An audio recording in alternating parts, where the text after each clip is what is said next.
Điểm hơi đủ chưa? Điều. Bây giờ cho con liệt tôi ok nữa chỉ điều kìa. Như thế cả cái miệng á.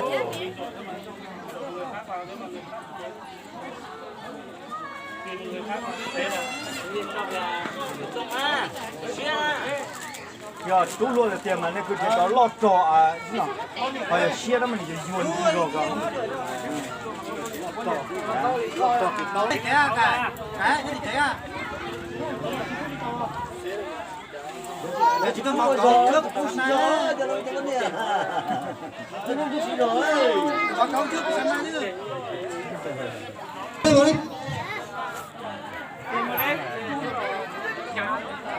đâu tổ trưởng tổ hai đâu tổ trưởng tổ phó tổ hai đâu nếu không sắp xếp được thì gọi tổ kia đến nếu mà hết giờ không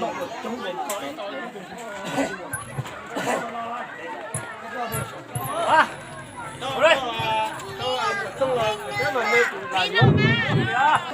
cái mình chơi tôi trâu thế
Alo, chú Kiều ơi.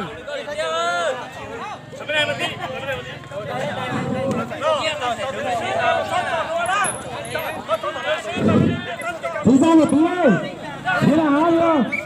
Để cách trả tình ra một tí, có người có hơn một. Đây để nữa trả là hát đi ra, trả là hát nha. tổng là tôn trả là tốt tốt chia tôn là tôn trả là cái giả nào hay cái đổi nào ha Thế là hát nha. con chặt chặt con gì nhé được chưa chú ý chưa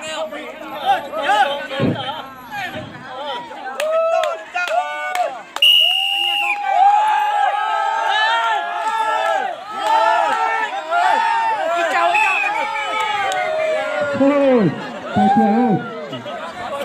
không đánh nữa mà đánh nào à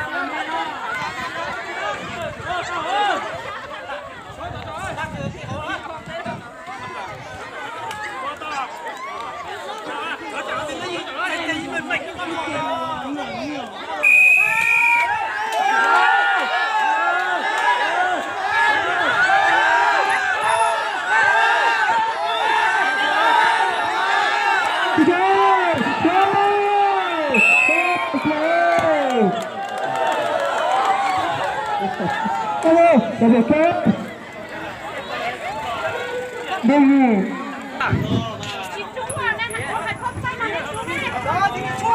Được lắm.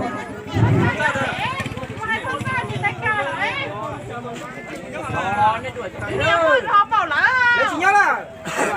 nó chỉ cả trung là Một đầu ngắn một. cho nó trung luôn chúng ta để làm gì bao nhiêu hai con nữa như vậy hai con nó lên thôi một đó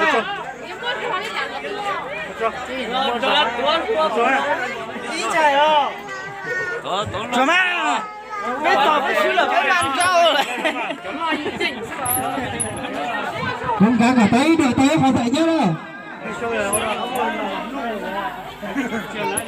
Cháu con là với chủ nhân là cháu ba rồi.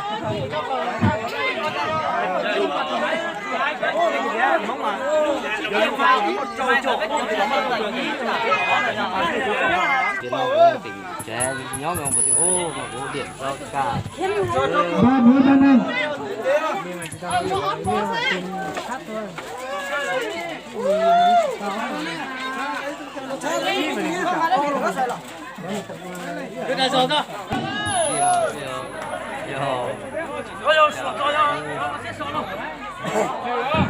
nhà này dây kia mà đeo xếp sọ tao nó bỏ à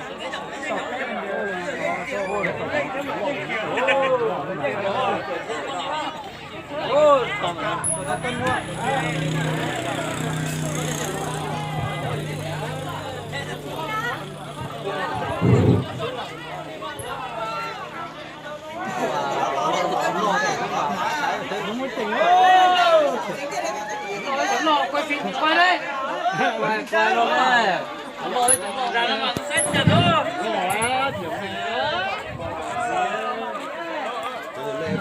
Đề nghị hai đội cố gắng nhá. Tí trong khi tử nó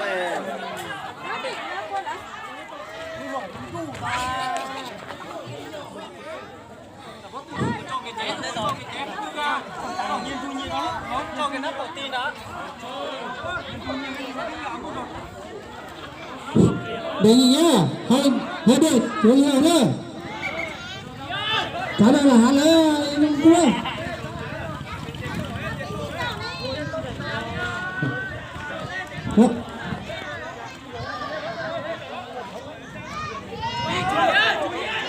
Hai đội gì nhá. Chú nào để chú chúng ta chắc quả nhá. Hai đội gì nhá. Tôi cho hiếu thôi.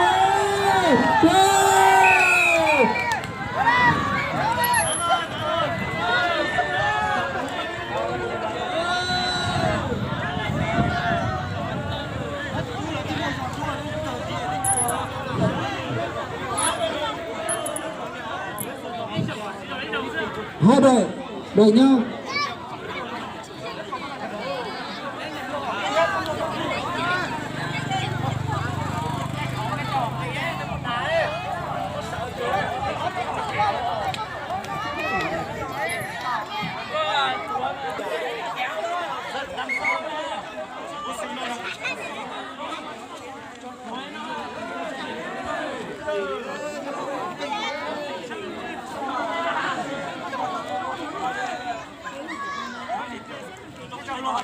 Tới đây rồi, áo đi từ nguyên là chứ. Hai đội thứ vào nhá. Nghe thằng nhá, nghe quả nhá. Được chưa? Được nghe quả nhá.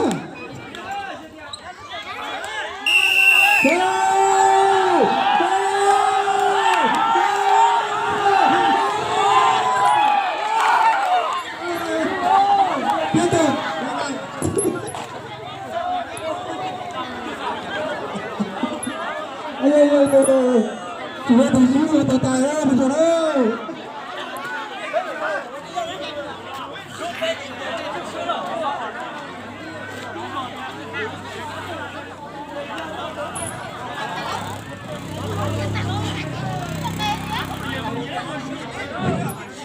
Chú ơi. Cho có mà từ hít, cái này ra thích nào.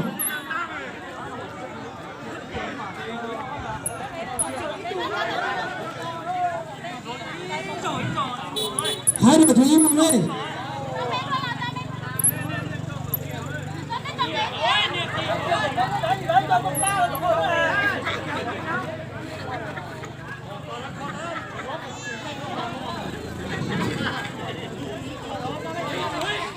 Chú ý hai đội chú ý vào nhá. Chú ý vào nghe vào nhá. Chú ý vào.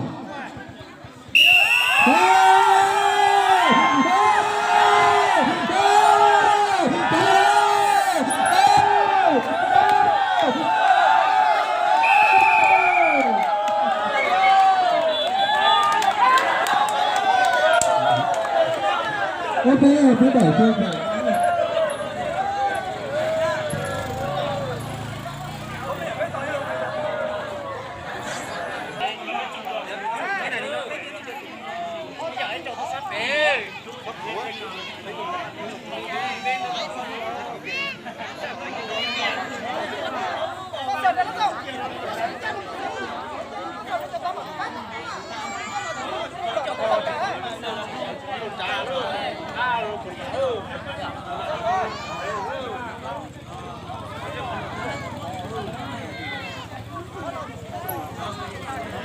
Được hết chưa?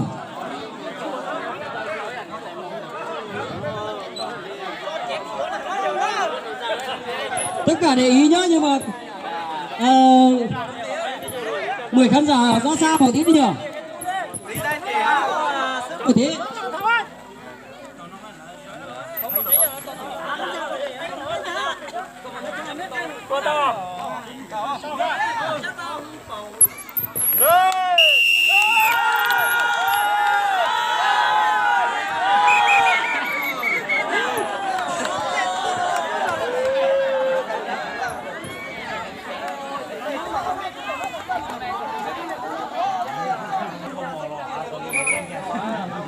chuối tủ thế à?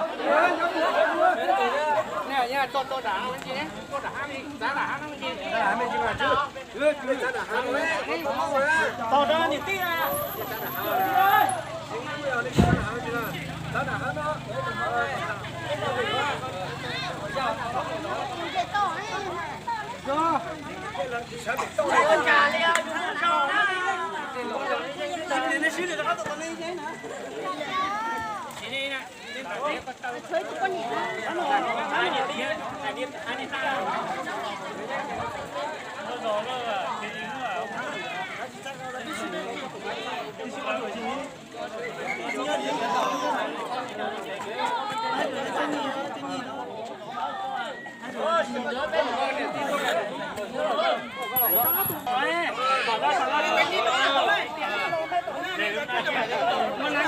Lihat saya cek dia.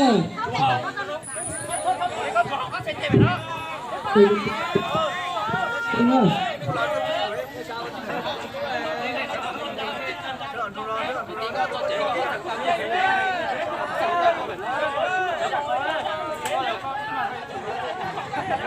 Này quá trời. Chỉ cú lệ.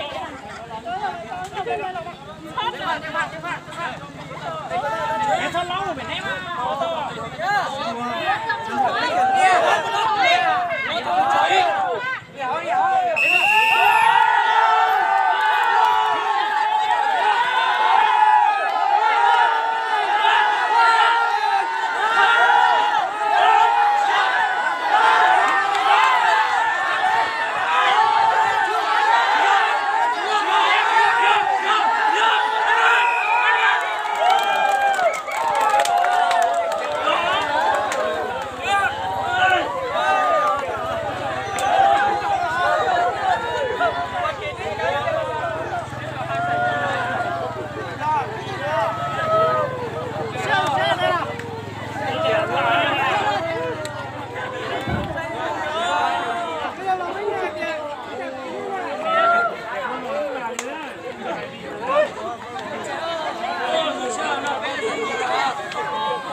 Tất cả bây giờ đã xong ngay chương trình bóng chuyền với lại kéo co, bây giờ chuyển sang phần bắn nỏ nhá. Ai được giao nhiệm vụ bắn nỏ thì cũng đã chuẩn bị đầy đủ đi.